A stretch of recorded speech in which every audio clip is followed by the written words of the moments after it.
cap, ça va te stabiliser.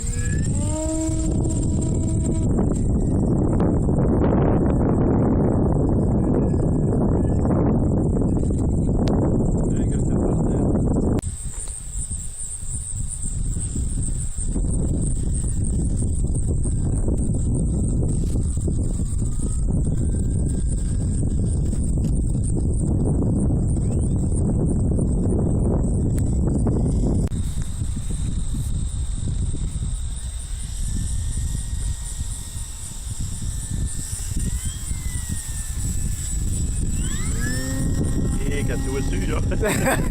Il a arrêté son moteur, il a calé.